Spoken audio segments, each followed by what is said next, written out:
Good evening students. मैं विकास परमार एक बार फिर आप लोगों का स्वागत करता हूं। तो नाउन के बारे में हमने अपनी वीडियो कंप्लीट की है। आज जो चैप्टर हम स्टार्ट कर रहे हैं वो टेंस के बारे में स्टार्ट कर रहे हैं। और ये टेंस अगर किसी बच्चे को समझ में आ गया तो उसके क्वेश्चन टैग भी क्लियर हो जाएगा, कंडीशनल सेंटेंस भी क्लियर हो जाएंगे, वर्ब का टॉपिक भी क्लियर हो जाएगा और टेंस का तो आराम से हो ही जाएगा।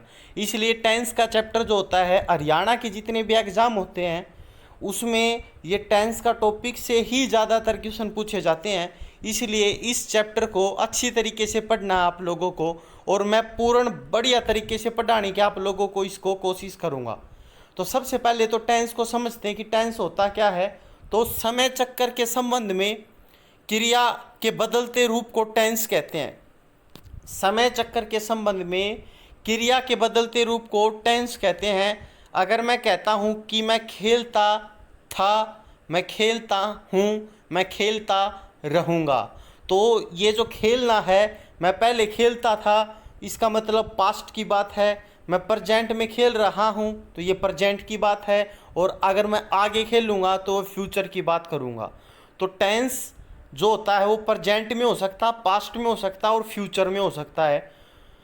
अब प्रेजेंट इंडेफिनिट टेंस के बारे में बात करते हैं, क्योंकि ये जो बेसिक बातें होती है प्रेजेंट इंडेफिनिट, पास्ट इंडेफिनिट, उसके फिर अलग अलग रूप ये आपको पता ही होगा। और सबसे पहले ये जो आपको प्रेजेंट इंडेफिनिट के अंदर जो प्रयोग किया जाता है उसमें क्या होता है कि सब्जेक्ट होता है, सब्जेक्ट के बाद जो वर्ब होती है उसके साथ एस या ई एस का प्रयोग किया जाता है। अगर सब्जेक्ट सिंगुलर है तो उसके बाद फिर ऑब्जेक्ट का प्रयोग होगा। और ये अफर्मेटिव सेंटेंस के लिए होता है जो साधारण वाक्य होते हैं।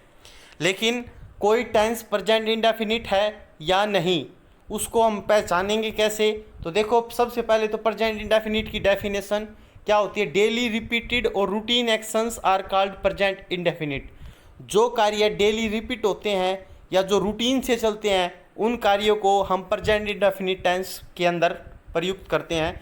जैसे मान लो कि मैं हर रोज़ 5 बजे सुबह उठकर पढ़ता हूँ, तो मेरा डेली रूटीन का एक्शन है, तो ये प्रेजेंट इंडेफिनिट में यूज़ होगा। या मैं कहता हूँ कि मैं रोज़ शाम को 5 बजे प्रैक्टिस करने के लिए जाता हूँ ग्राउंड के अंदर, तो ये मेरा डेली रिपीटेड और रूटीन एक्शन है, तो इसका मतलब ये प्रेजेंट इंडेफिनिट टेंस है। अगर किसी सेंटेंस के अंदर ये कुछ वर्ड्स आ जाते हैं आपके पास, तो आप लोग इन वर्ड्स को देख के पहचान सकते हो कि ये कौन सा टेंस है। तो ये सारे के सारे वर्ड जो हैं वो डेली है, every day, every time, every year, regularly, occasionally, rarely, generally, usually, often, never, always, habitually, constantly, frequently, seldom, etcetera. अगर ये वर्ड्स आपको कहीं पे भी मिलते हैं, किसी भी सेंटेंस के अंदर मिलते हैं, तो ज़्यादातर संभावना जो रहती है वो प्रेजेंट इंडेफिनिट टेंस की संभावना रहती है। लेकिन काफ़ी टाइम ऐसा भी होता है कि ये सेंटेंस, ये वर्ड्स आपको मिलेंगे भी नहीं और फिर भी उस सेंटेंस के अंदर प्रेजेंट इंडेफिनिट का प्रयोग हो सकता है। तो उन चीज़ों को भी हम पढ़ने की कोशिश करेंगे। जैसे for example, Radha comes here daily. सबसे पहले तो हम राधा के ऊपर आते हैं। राधा जो है वो नाम है और ये सिंगुलर है, और सिंगुलर के साथ जो वर्ब यूज होगी वो सिंगुलर वर्ब यूज होगी। अगर राधा सिंगुलर है तो वर्ब भी कैसे यूज होगी? सिंगुलर। अगर कोई वर्ब सिंगुलर कब बनती है? जब उसके साथ हम एस या ई एस का प्रयोग करते हैं। और कोई नाउन सिंगुलर कब बनता है? जब हम उसके साथ एस या ई एस का प्रयोग नहीं करते। इसका मतलब अगर मैं आप लोगों से कहता हूँ, एक तो आप लोगों को मैं बोलता हूँ कम और एक मैं बोलता हूँ कम्ज, इसका मतलब सीधा सा ये है कि कम्ज जो है वो एक सिंगुलर वर्ब है और जो कम है वो एक प्लूरल वर्ब है। अब ये यहाँ पे ये जो वर्ड्स है दिख रहा है आपको डेली, तो इस डेली के कारण ये एक रेगुलर का एक्शन है डेली। इस डेली के कारण आप लोगों को पता चला है कि ये टेंस कौन सा है, ये प्रेजेंट इंडेफिनिट है। इसलिए आप लोगों ने यहाँ पे कम्ज का प्रयोग किया है।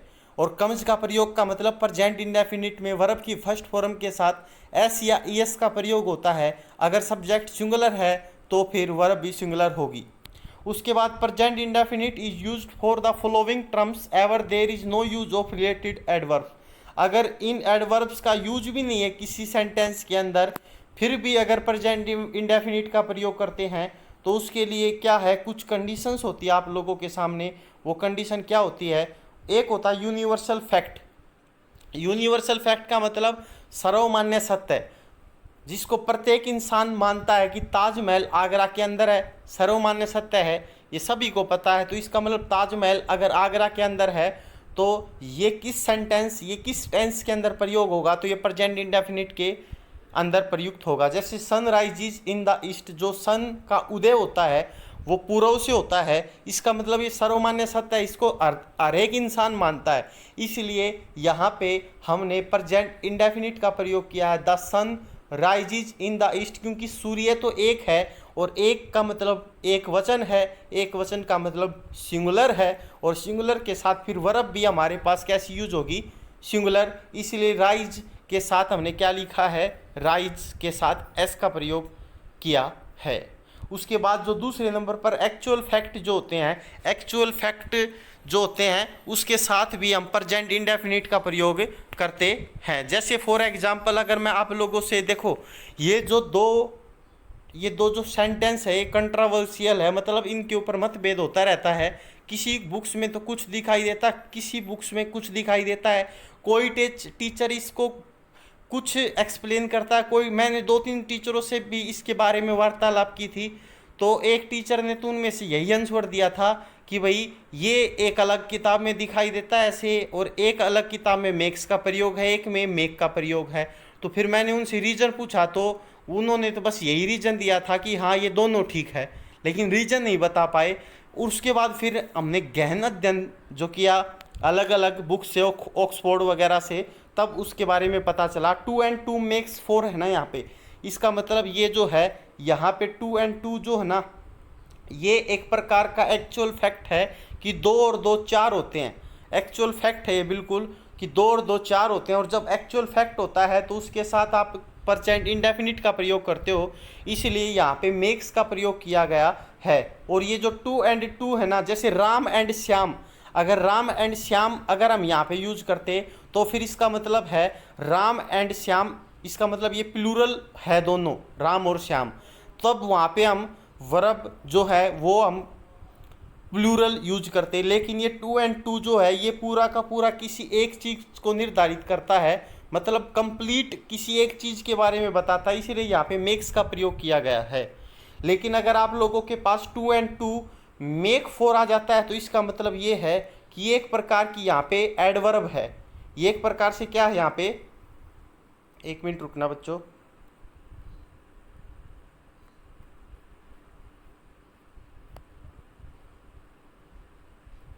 यहीं पे था, ठीक है, सॉरी। अगर मैं आप लोगों से कहता हूँ अब यहाँ पे देखो 2 and 2 मेक 4 है, तो इसका मतलब ये एक एडवर्ब है, और जो एडवर्ब होती है वो हमेशा प्रेजेंट इंडेफिनिट टेंस के अंदर प्रयोग की जाती है, एडवर्ब भी। और जो एक्चुअल फैक्ट होते हैं वो भी प्रेजेंट इंडेफिनिट में प्रयोग किए जाते हैं। और इस एडवर्ब मतलब ये 2 and 2 मेक 4 है ना, इसका मतलब ये ऐसी ही एडवर्ब होती है, इसके अंदर मेक का ही प्रयोग किया जाता है, इसलिए एडवर्ब कभी भी चेंज नहीं की जा सकती। जो एडवर्ब जैसी है उसका यूज वैसे ही किया जाता है, इसीलिए यहाँ पे हमने मेक का प्रयोग किया है। जैसे time and tide waits for none, इसका मतलब यहाँ पे ये भी एडवर्ब है और यहाँ पे वेट्स का ही प्रयोग किया जाएगा हमेशा, यहाँ पे हमेशा किसका प्रयोग किया जाएगा, वेट्स का। लेकिन अगर ये वाला जो सेंटेंस आता है ना, अगर इसमें मेक और मेक्स अगर देता आप लोगों को तब मेक भरना है, और वैसे अगर आप लोगों को क्वेश्चन आता है तो उसमें आप लोग ज़्यादातर मेक्स को प्रीफेयर करना। उसके बाद 3 and 3 मेक्स 6, तो ये भी एक प्रकार से एक्चुअल फैक्ट है कि 3 और 3 क्या होते हैं, 6। उसके बाद अब यहाँ पे अगर मेक्स का प्रयोग न दे आप लोगों को तो यहाँ पे इज का प्रयोग दे सकता है। उसके बाद नेक्स्ट पॉइंट में इडियम और proverbs are used in present indefinite, ये चीज़ मैंने आपको बता दी कि ये प्रोवर्ब है। जैसे time and tide waits for none, ये प्रोवर्ब है, और प्रोवर्ब का यूज, प्रोवर्ब को कहते हैं लोकोक्तियाँ।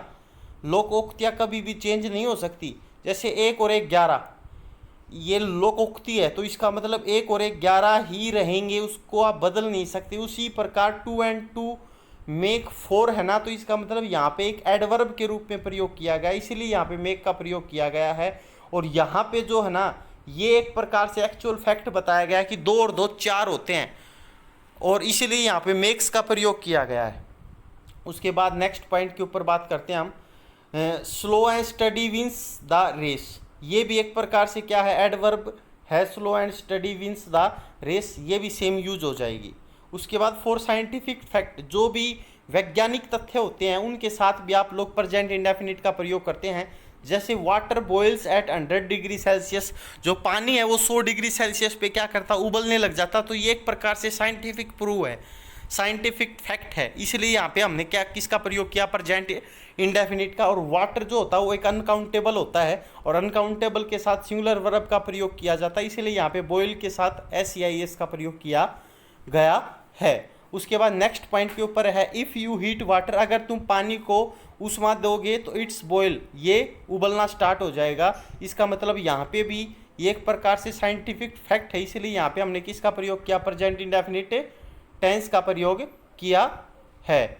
उसके बाद नेक्स्ट पॉइंट के ऊपर आते हैं, जोग्राफिकल फैक्ट जो होते हैं, जितने भी जोग्राफिकल फैक्ट होते हैं उसमें भी हम प्रेजेंट इंडेफिनिट का प्रयोग करते हैं। जैसे the Ganga rises from the Himalaya, जो मतलब गंगा नदी है वो हिमालय से निकलती है। तो यहाँ पे गंगा जो है वो एक प्रकार से सिंगुलर है, और इसीलिए यहाँ पे हमने सिंगुलर वर्ब का प्रयोग किया है, और ये जोग्राफिकल फैक्ट है, इसकी वजह से हमने यहाँ पे प्रेजेंट इंडेफिनिट का प्रयोग किया है। उसके बाद इन कंडीशनल सेंटेंस, जो कंडीशनल सेंटेंस होते हैं उसके अंदर भी हम प्रेजेंट इंडेफिनिट का प्रयोग होते हैं। कंडीशनल सेंटेंस के अंदर 2 प्रकार के क्लाज होते हैं, एक होता है मेन क्लाज, और जो एक होता है मेन क्लाज, और एक होता है आपके पास जो दूसरे नंबर पर होता है। तो 2 प्रकार के क्लाज होते हैं, एक होता है मेन क्लाज और एक होता है सबऑर्डिनेट क्लाज। अगर जो मेन क्लाज है, जो मेन क्लाज होता है उसके अंदर अगर फ्यूचर इंडेफिनिट का प्रयोग किया गया है, तो जो सबऑर्डिनेट क्लाज होता है उसके अंदर हम प्रेजेंट इंडेफिनिट का प्रयोग करेंगे। जैसे अगर जो कंडीशनल के साथ होता है, जैसे इफ इट रेन्स, तो ये वाला जो क्लाज है ना ये सबऑर्डिनेट क्लाज होगा, और ये वाला जो क्लाज है ना ये होगा मेन क्लाज। तो अगर इस मेन क्लाज के अंदर फ्यूचर इंडेफिनिट का प्रयोग किया है, जैसे I will not go out, ये फ्यूचर इंडेफिनिट टेंस है, तो यहाँ पे सबऑर्डिनेट क्लाज के अंदर हम प्रेजेंट इंडेफिनिट का प्रयोग करेंगे इफ इट रेन्स। ठीक है।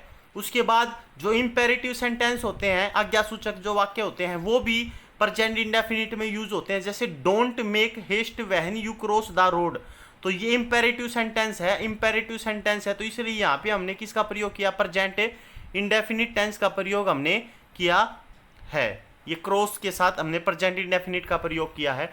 उसके बाद एक सेंटेंस और आपके पास, ये 2 सेंटेंस है, इन दोनों सेंटेंसों को समझने के लिए आपको काफ़ी मेहनत करनी पड़ेगी, ध्यान से सुनना। जैसे फॉर एग्जाम्पल मैं कहता हूँ, if he inform me I shall do this work in no time. अब देखो बच्चों, यहाँ पे अगर मैं आप लोगों से कहता हूँ, देखो ये मेन क्लाज है, इसमें फ्यूचर इंडेफिनिट का प्रयोग है ना।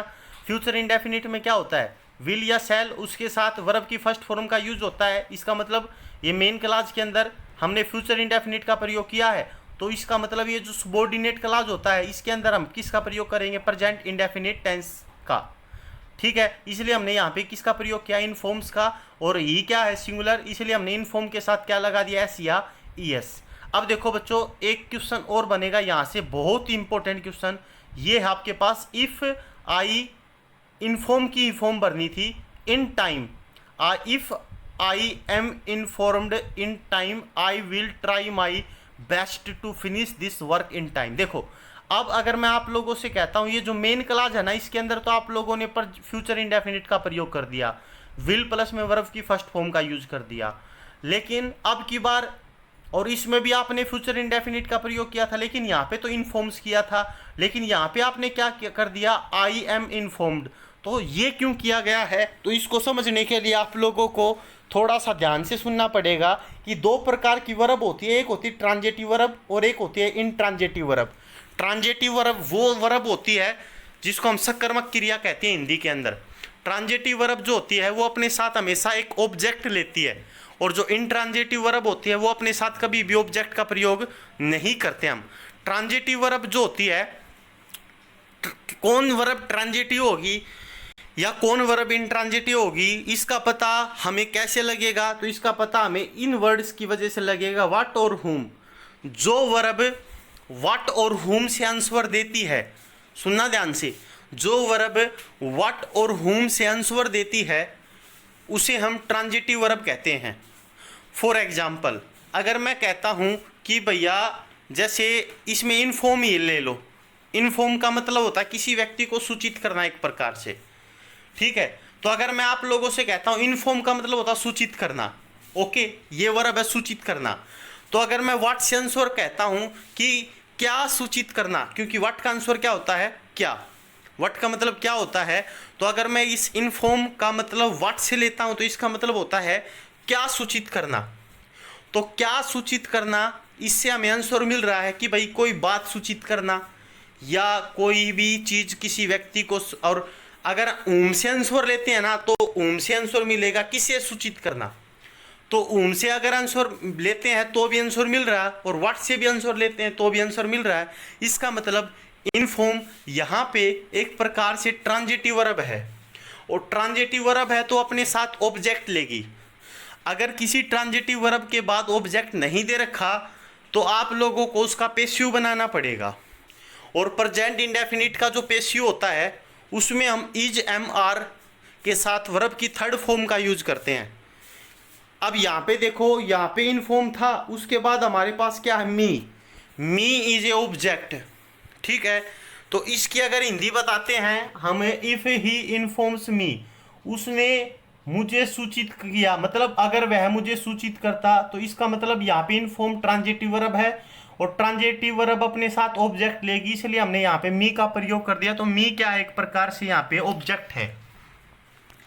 लेकिन अगर मैं इस सेंटेंस के अंदर आता हूं तो यहाँ पे इन्फॉर्म के बाद क्या दिया है, इन, और इन एक प्रकार से प्रीपोजिशन है।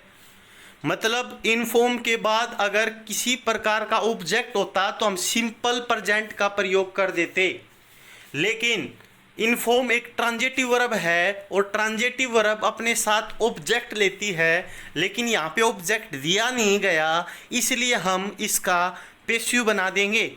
और प्रेजेंट इंडेफिनिट का जो पेसिव होता है उसमें हम इज एम आर के साथ वर्ब की थर्ड फॉर्म का यूज करते हैं, और जैसा कि पता है आई के साथ एम का प्रयोग होता है, इसलिए हमने यहाँ पे क्या किया है, एम इन्फॉर्म्ड। इसका मतलब यहाँ पे प्रेजेंट इंडेफिनिट का पेसिव सेंटेंस बन गया है ये।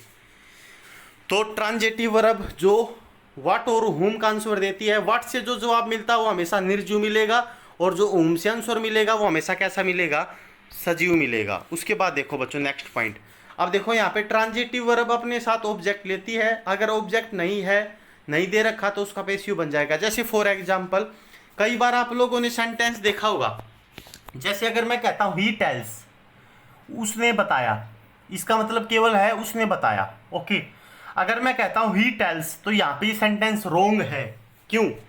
क्योंकि टेल्स जो है, टेल, वो एक प्रकार से ट्रांजिटिव वर्ब है, ट्रांजिटिव वर्ब है टेल। टेल का मतलब होता बताना। क्या बताया, व्हाट से अगर आंसर लेते हैं तो क्या मिलेगा, उसने क्या बताया, कोई बात बताई, उसने किसे बताया, हुम से आंसर, तो उसने किसे बताया, उसने मुझे बताया। इसका मतलब टेल एक प्रकार से ट्रांजिटिव वर्ब है, और ट्रांजिटिव वर्ब अपने साथ क्या लेती है, ऑब्जेक्ट, लेकिन इसमें ऑब्जेक्ट नहीं दिया गया, इसलिए इसका पेसिव बनना चाहिए था, लेकिन इन्होंने केवल ही टेल्स लिख लिया, इसलिए सेंटेंस क्या है यहाँ पे, गलत है। लेकिन अगर इसका राइट बनाते तो क्या होता, ही इज टोल्ड, ये सेंटेंस हो जाता है इसका राइट, ये पेसिव बन जाता है यहाँ पे। अब जैसे ही आस्क है, तो आस्क का मतलब होता पूछना। क्या पूछना, कोई बात पूछना, इसका मतलब व्हाट से भी आंसर मिल रहा है। किसे पूछना, मुझे पूछना, तुम्हें पूछना, उसे पूछना। इसका मतलब आस्क जो है वो एक प्रकार से ट्रांजिटिव वर्ब है, और ट्रांजिटिव वर्ब अपने साथ ऑब्जेक्ट लेती है, लेकिन इसने ऑब्जेक्ट लिया नहीं, इसलिए इसका पेसिव बनना चाहिए था, लेकिन पेसिव बनाया नहीं, इसलिए सेंटेंस रॉन्ग हो गया। है रिक्वेस्ट, रिक्वेस्ट का मतलब होता किसी से रिक्वेस्ट करना। क्या करना, क्या रिक्वेस्ट करना, किसी चीज़ के लिए रिक्वेस्ट करना। किसे रिक्वेस्ट करना, मुझे रिक्वेस्ट करना, तुम्हें रिक्वेस्ट करना, इसका मतलब रिक्वेस्ट ट्रांजिटिव वर्ब है। ट्रांजिटिव वर्ब अपने साथ ऑब्जेक्ट लेती, लेकिन इसने ऑब्जेक्ट लिया नहीं, इसलिए इसका पैसिव बनना चाहिए था और वो पैसिव बनाया नहीं। ही कम्स, अब ये कम का मतलब है आना। क्या आना? क्या आंसर मिल रहा है? क्या आना? नहीं मिल रहा ना। किसे आना? आंसर नहीं मिल रहा ना। इसका मतलब यहाँ पे कम जो है वो एक प्रकार से इंट्रांजिटिव वर्ब है और इंट्रांजिटिव वर्ब अपने साथ ऑब्जेक्ट लेती नहीं, इसलिए यहाँ पे ही कम्स एक राइट सेंटेंस हो गया है। ओके, उसके बाद नेक्स्ट पॉइंट के ऊपर आते हैं हम। If you come in time, if you come in time, तो यहाँ पे जो ये कम है ना, कम, यहाँ पे कम जो है वो प्रेजेंट इंडेफिनिट टेंस का प्रयोग किया गया और यहाँ पे विल बी हैप्पी।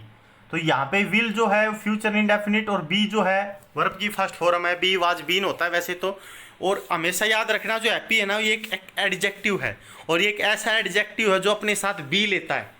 हैप्पी और जो केयरफुल है ना ये दोनों एक ऐसे एडजेक्टिव है जो अपने साथ बी का प्रयोग लेते हैं। मतलब अगर हैप्पी मिलेगा तो उससे पहले बी मिलेगा और केयरफुल मिलेगा उससे पहले बी मिलेगा। बी केयरफुल, बी हैप्पी, ये चीज़ें होती है। इसका मतलब इफ़ दूसरा सेंटेंस है if you cross the road पर प्रेजेंट इंडेफिनिट, तो बी केयरफुल, इसका हम क्या लिखते हैं? Be careful. उसके बाद है please bring me some flowers, यहाँ पे इंपेरेटिव सेंटेंस है और इंपेरेटिव सेंटेंस में हम किसका प्रयोग करते हैं? प्रेजेंट इंडेफिनिट का, इसलिए हमने यहाँ पे गो का प्रयोग किया है। उसके बाद जैसे आपने नरेशन पढ़े होंगे ना, नरेशन में पहले जो आता है वो क्या आता है? ही टोल्ड, पहले तो आएगा ही सेड टू मी। अब यहाँ पे देखो टू पाएगा और मी पाएगा, ठीक है ना। इसका मतलब यहाँ पे सैड जो है ये एक प्रकार से इंट्रांजिटिव वर्ब है, इसलिए यहाँ पे हमने प्रीपोजिशन का यूज किया, क्योंकि इंट्रांजिटिव वर्ब अपने साथ ऑब्जेक्ट नहीं लेती। अगर हम इसको कह देना ही सैड मी तो ये रॉन्ग हो जाएगा, इसलिए हमेशा क्या आता है? ही सैड टू मी।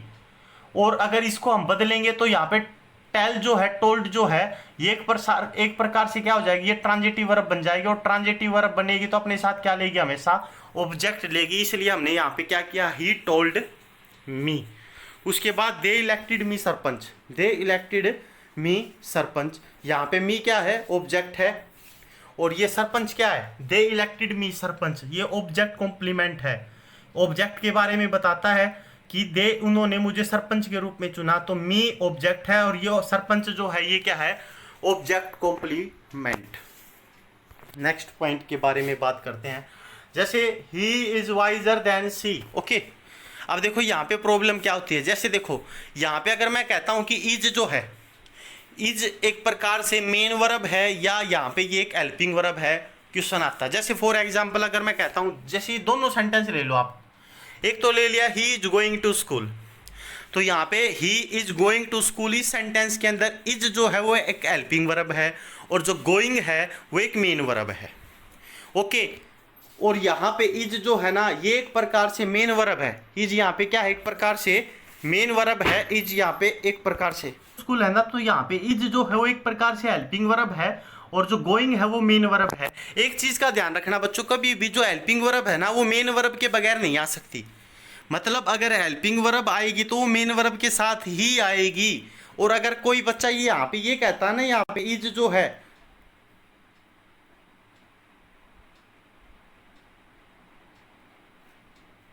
हाँ, तो अगर यहाँ पे कोई बच्चा ये कहता है ना यहाँ पे इज जो है वो एक प्रकार से, यहाँ पे अगर इज जो है वो हेल्पिंग वर्ब है तो वो रॉन्ग है। इज जो है यहाँ पे हेल्पिंग वर्ब नहीं है। अगर हेल्पिंग वर्ब होती तो इसके साथ मेन वर्ब आती, लेकिन मेन वर्ब तो यहाँ पे है ही नहीं, इसलिए यहाँ पे इज जो है वो मेन वर्ब के रूप में यूज है। और इज जो होती है ना वो एक प्रकार से इंट्रांजिटिव वर्ब होती है और इंट्रांजिटिव वर्ब अपने साथ कभी भी ऑब्जेक्ट नहीं लेती, इसलिए उस सेंटेंस के बाद ऑब्जेक्टिव केस का भी प्रयोग नहीं होता। इसलिए अगर यहाँ पे आप सी ही इज वाइजर देन हर करेंगे ना, सी हर, तो इसका मतलब वहां पे हर गलत होगा, तो यहाँ पे सी आएगा। ही इज वाइजर देन सी, क्योंकि ये सब्जेक्टिव केस है और ये इंट्रांजिटिव वर्ब अपने साथ सब्जेक्ट ऑब्जेक्ट नहीं लेती, तो इसलिए इसके साथ सब्जेक्टिव केस का यूज होगा। और यहाँ पे एक चीज का और ध्यान रखना, यहाँ पे ही इज गोइंग है ना, तो यहाँ पे गोइंग जो है एक प्रकार से इंट्रांजिटिव वर्ब है और इंट्रांजिटिव वर्ब अपने साथ ऑब्जेक्ट नहीं लेती, इसलिए यहाँ पे हमने टू का प्रयोग किया है। उसके बाद जैसे एक नेक्स्ट एग्जांपल है ही इट्स मोर देन आई या मी, इनमें से क्या आएगा। ये सेंटेंस आ चुका है एग्जाम के अंदर। तो हमें पता है ईट जो है वो एक प्रकार से ट्रांजिटिव वर्ब है। ईट का मतलब होता खाना। क्या खाना, आम खाना, सेब खाना, संतरा खाना, कुछ भी खाना। तो इसका मतलब ईट से हमें व्हाट का आंसर मिल रहा है। और किसे खाना, ये भी हमें यहाँ से भी आंसर मिल रहा है, किसे खाना। इसका मतलब ईट यहाँ पे एक प्रकार से ट्रांजिटिव वर्ब है। और ट्रांजिटिव वर्ब अपने साथ ऑब्जेक्ट लेती है, इसलिए यहाँ पे केस भी कैसा यूज होगा, ऑब्जेक्टिव। इसलिए यहाँ पे he eats more than I या मी में से ऑब्जेक्टिव केस का प्रयोग होगा, जो मी होगा। यहाँ पे कई बच्चे सोचेंगे कि यहाँ पे ये जो ना ऑब्जेक्ट नहीं दे रखा है, यहाँ पे ऑब्जेक्ट अंडरस्टूड होता है। यहाँ पे ऑब्जेक्ट क्या है, अंडरस्टूड है, वो समझना पड़ेगा। इसके अंदर ही छुपा हुआ है ऑब्जेक्ट। उसके बाद नेक्स्ट पॉइंट के ऊपर आते हैं, he is jumping upon the table higher than I या मी। इसमें से क्या आएगा, तो हमें पता है इज यहाँ पे हेल्पिंग वर्ब है, जंपिंग यहाँ पे मेन वर्ब है, और हमें पता है कि भैया ये प्रेजेंट कॉन्टिन्यूअस टेंस है। और जंपिंग जो है एक प्रकार से इंट्रांजिटिव वर्ब है। इंट्रांजिटिव वर्ब है तो उसके साथ ऑब्जेक्ट यूज नहीं होगा, इसलिए हमने यहाँ पे अपॉन का प्रयोग किया है। और अपॉन एक प्रकार से प्रीपोजिशन है, और जंपिंग के साथ ऑब्जेक्ट यूज नहीं होता, तो इसके साथ ऑब्जेक्टिव केस भी यूज नहीं हो सकता। इसलिए हमको आई और मी में से अगर एक चूज करना पड़ेगा, तो इसमें हम सब्जेक्टिव केस चूज करेंगे। और जो सब्जेक्टिव केस है वो हमारे पास क्या है बच्चों, आई। इसलिए यहाँ पे हम किसका प्रयोग करेंगे, आई का प्रयोग करेंगे। उसके बाद नेक्स्ट एग्जाम्पल के ऊपर आते हैं, the door is open in time daily. अब यहाँ पे देखो, यहाँ पे हमने है ना ये ओपन जो है ना, ओपन का मतलब होता है खोलना। क्या खोलना, कोई दरवाजा खोलना। इसका मतलब open is a transitive verb. Transitive verb है तो अपने साथ क्या लेगी, ऑब्जेक्ट लेगी। लेकिन ऑब्जेक्ट है क्या इसमें, नहीं है ना, तो ये इन प्रीपोजिशन है। इसलिए ऑब्जेक्ट जो है, इस डोर ने इस ऑब्जेक्ट का काम किया यहाँ पे। और ऑब्जेक्ट के साथ अगर ऑब्जेक्ट स्टार्टिंग में दे रखा हो, और ऑब्जेक्ट अगर स्टार्टिंग में दे रखा, तो इसका मतलब उसका क्या बनता है, हमेशा पैसिव बनता है। इसलिए हमने यहाँ पे किसका यूज कर दिया, इज ओपनड, मतलब ये एक प्रकार से पैसिव सेंटेंस बन गया। उसके बाद ये जो प्रयोग है, ये फॉर्मूले हैं। फॉर्मूले मैंने आपको आखिरी में बताए हैं, तो इन फॉर्मूलों का आप लोग अच्छी तरीके से देख लेना। एक बार मैं रिपीट कर देता हूँ। फॉर्मूले में क्या होता है, अगर पॉजिटिव सेंटेंस है, मतलब अफर्मेटिव सेंटेंस है, तो इसमें सबसे पहले सब्जेक्ट का प्रयोग होगा, उसके बाद वर्ब की फर्स्ट फॉर्म का यूज होगा, और उसके बाद ऑब्जेक्ट का यूज होगा। अगर subject I, we, they, you है अथवा या प्लूरल है, तो ये सेम कंडीशन बनेगी, वर्ब की फर्स्ट फॉर्म। लेकिन अगर सेंटेंस नेगेटिव है, तो सब्जेक्ट, उसके बाद डू नॉट, वर्ब की फर्स्ट फॉर्म प्लस में ऑब्जेक्ट। और अगर क्वेश्चन टैग सेंटेंस है, मतलब क्वेश्चन वर्ड वाक्य है, तो उसमें डू या डज का प्रयोग पहले होगा, तो डू का प्रयोग, फिर सब्जेक्ट का प्रयोग, फिर वर्ब की फर्स्ट फॉर्म, फिर ऑब्जेक्ट। उसके बाद डू प्लस में सब्जेक्ट। अगर नेगेटिव इंटेरोगेटिव सेंटेंस है, तो डू, उसके बाद सब्जेक्ट, उसके बाद नोट, उसके बाद वर्ब की फर्स्ट फॉर्म, उसके बाद ऑब्जेक्ट। ठीक है। उसके बाद पॉजिटिव सेंटेंस में सब्जेक्ट प्लस वर्ब की फर्स्ट फॉर्म के साथ एस या ई एस, फिर ऑब्जेक्ट।